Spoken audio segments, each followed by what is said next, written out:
Yeah, this is a topic I've been wrestling with. Actually, this last week has been pretty difficult for me. I've spent a lot of time looking at a number of subjects. They're all very interrelated. But one of these subjects is, of course, the feast days. And should the Sabbath keepers be keeping the feast days? I mean, it's a big question. And I have seen people who have said, well, look, we're going to rely on this passage out of Isaiah that says, oh, no, no feasting whatsoever, no Sabbath, no new moons. I'm tired of all that burning incense, all of that. And all of that has to go away. And so then they justify, no Sabbath, keeping no Sabbath, even though it's in the Ten Commandments. They justify keeping no feast, but they're very prepared to put up a Christmas tree that Jeremiah says is an abomination, not to follow the way of the pagans. And they're very quick to celebrate the pagan feast of fertility, the fertility goddess Ishtar or Easter. And, those are anathema to Yah. But the feasts that are described in Leviticus 23 are declared to be his feasts. And so Paul says, well, look, if you're going to do any part of the law, you need to do all of the law. You're cursed under the law. Well, that's assuming that this is what he's talking about, this law, and the Torah, again, when we talk about what is the Torah, there remains another question. And we're going to see that in this topic tonight as we cover it, that Yeshayahu, Isaiah, Yirmiyahu, Jeremiah, and even David, the psalmist, they take a position that is contrary, directly contrary to what we are told exists in the Torah of Moshe. And we're going to take a look at that, and we're going to see just exactly what's there, and we're going to see what was written and why. And I think what we need to do here is we need to uncover these words that are described as, like, for instance, you'll quite often see in the KJV, and he sat down to meat. But that's not what's being said there at all. He sat down to food, not necessarily meat. And you do have a couple of places where they talk about a savory offering and giving up a savory aroma and all these other things. Yeah, that also appears in the Torah.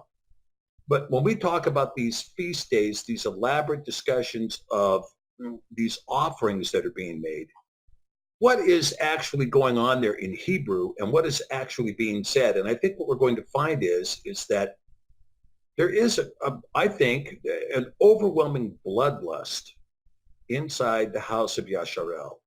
And I think there was a bloodlust in Egypt, and I think there remains a bloodlust. There is a bloodlust among human beings that seeks to go after this loss of blood. And because they have this bloodlust, there's a justification made, and a justification made for this business of sacrificing an animal. Now, we know when I've talked about this many, many times with many fellowship groups, and it's a very difficult subject. It's a tender subject. It's a subject that has upset people when I bring the issue up, and they want to know, well, what is the foundation and the basis for your argument? And it's a difficult topic because we are talking about the Torah here. And so when you see this discussion, you'll see, for instance, that, in Genesis, we're given this discussion that Cain brought forth a vegetable offering, and Abel, or Havel, the lamentation, he brought forth an animal offering, a sacrificed lamb. And that Abel's offering was considered favorable, and Cain's offering was not considered favorable. Even though that's not what Genesis says. Genesis actually says, well, look, if it can't come to me with a contrite heart and you hadn't brought the stuff that you weeded out of your garden and instead had brought a real offering, well, it'd be a different story. But even if you haven't brought a real offering, with a contrite heart, I'm still prepared to accept what it is that you have done.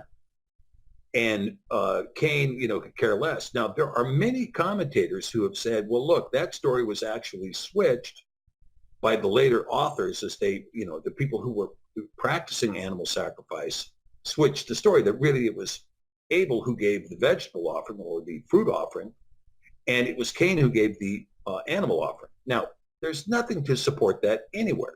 There's no place to support that. But there is some language that I think is very important, and I think we need to take a look at that language before we start into the PowerPoint, okay? Because I do think this is an extremely important part of what our discussion is, and this is in Leviticus or Vayikra, okay? Vayikra, and I'm going to take it here in Vayikra, and this is in chapter 17, Leviticus chapter 17. And this begins in verse 10. And listen to the language here that's given. And whatsoever man there be of the house of Yasharel, or of the strangers that sojourn among you, that eats any manner of blood. Okay? Now, look, I can tell you that it says any manner of blood here. There's two manners of blood, right? You have the hemoglobin, which is the blood that you often see. But the other blood that is contained in the muscles is stuff that you see accompanying most meat when it's served, okay? And so this is why a lot of the tradition is to eat this meat that's just, burned into practically a crisp, right? But it says any man to be of the house of Yasharel, of the strangers who sojourn with you, that eats any manner of blood, I will even set my face against that soul that eats the blood and will cut him off from among his people. Now, this passage means absolutely nothing to the ruling elite who's been drinking blood in order to try to get adrenochrome so that they can, make themselves look younger or look better or whatever. Vanity, right? Leviticus 17:11, Vayikra 17:11, for the soul of the flesh is in the blood.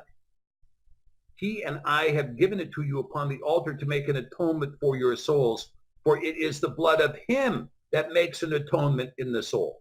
You see, now, Leviticus 17:11, when properly interpreted, tells you that there's only one blood that's going to make atonement for the soul. This is the blood of Mashiach. There is no other blood that makes atonement for the soul.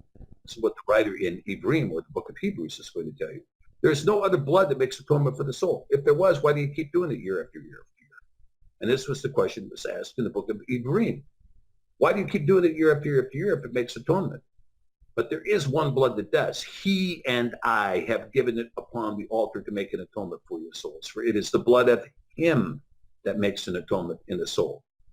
Verse 12, therefore I said unto the children of Yasharel, no soul of you shall eat blood, neither shall any stranger that sojourns among you eat blood. Okay, now that's one passage. And while we're talking about this, let's take a look at Devarim, Deuteronomy, the restatement, in chapter 5, right? Very important discussion, rehashing again, if you will, of the 10 Devarim. And it begins with this discussion of Moshe, who says, and Moshe called all Yasharel and said unto them, hear, O Yasharel, right? Shema Yasharel, at the commandments and at the judgments which I speak in your ears this day, that you may learn them, guard them, and do them, right? This is Shema. What does Shema mean? Learn, guard, and do. Learn, guard, and do, right? Hear, guard, and do.